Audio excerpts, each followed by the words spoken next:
Et merci beaucoup Claire Bonichon pour ce journal de l'économie. Et je me tourne vers vous à présent, Florent Rodeau. C'est le sport avec vous. Bonsoir. Bonsoir à vous. On débute avec du football et le conflit qui oppose toujours la Fédération française de football à la Ligue professionnelle. Oui, une bataille entre les deux instances du football français qui s'éternise. Je vous rappelle les motifs de dissension, le principe de 2 montées et de 2 descentes entre la Ligue 1 et la Ligue 2. La LFP, pour être clair, est pour, la FFF est contre. Et saisi de l'affaire, le Conseil d'État devait trancher aujourd'hui. Mais il n'a pas décidé, il n'a évidemment rien décidé. Il a préféré repousser sa décision à demain. Ce report intervient au lendemain de la démission des 18 clubs de Ligue 1 de l'UCPF, l'Union des clubs professionnels français. On va maintenant écouter les avocats des deux instances, Maître Spinozzi et Maître Pivnica. Ils s'exprimaient depuis le Conseil d'État cet après-midi.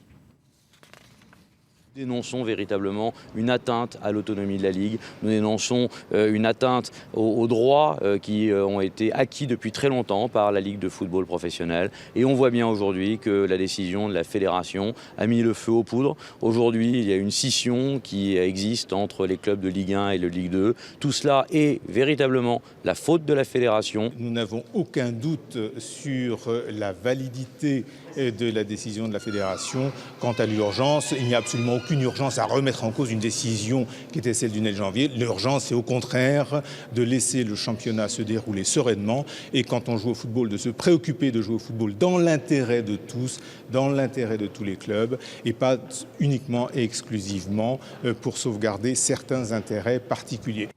On continue à parler de football parce que la crise couvre toujours à Marseille. Oui, 5 jours après la démission surprise de Marcelo Bielsa, l'entraîneur argentin, Vincent Labrune, le président marseillais, a tenu une conférence de presse cet après-midi à Marseille. 20 minutes pendant lesquelles il a évoqué l'entraîneur argentin, bien évidemment. Alors qu'il s'estime déçu de son départ, le président marseillais a ajouté que le technicien de Rosario laisse malgré tout un héritage. Une déclaration qui peut surprendre alors que le club se retrouve aujourd'hui dans l'embarras sportif. Vincent Labrune a également évoqué les pistes pour lui succéder et il a confirmé que Franck Passy serait bien l'entraîneur intérimaire de l'Olympique de Marseille. El Local remplace donc El Loco. On écoute Vincent Labrune.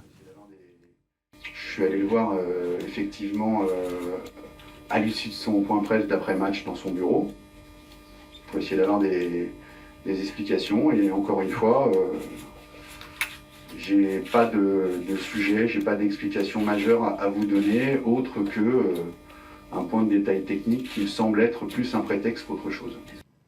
Allez, on passe au golf à présent avec l'USPGA.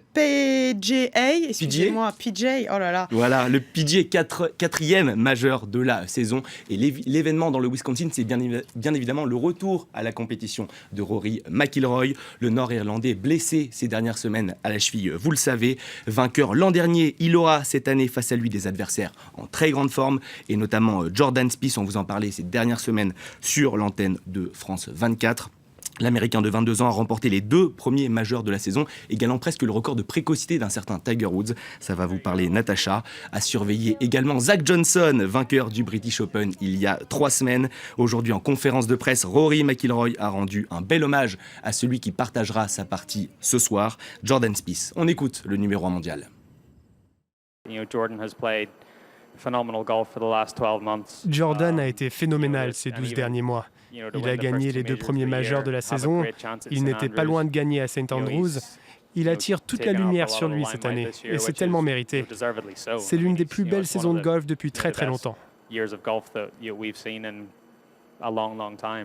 Voilà pour l'USPGA qui a débuté donc ce jeudi. Voilà. Je vais pas y arriver, je voulais me rattraper mais non. Bon allez, on termine avec du tennis et la polémique de la semaine, c'est tout simplement hallucinant. Racontez-nous. C'est une scène totalement inimaginable qui s'est déroulée hier sous les yeux des spectateurs du tournoi de Montréal. Regardez, surtout écoutez, la traduction est en bas de votre écran.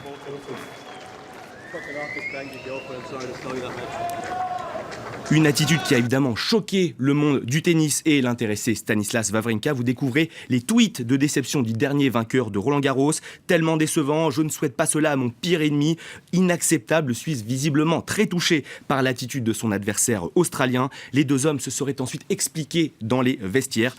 Pas sûr pour autant que cela suffise à les réconcilier. Oui, on l'imagine, c'est assez violent. Merci beaucoup Florent Rodeau pour ce point sur l'actualité sportive. Restez avec nous, on fait une courte pause, la météo, puis on se retrouve pour le journal. À tout de suite.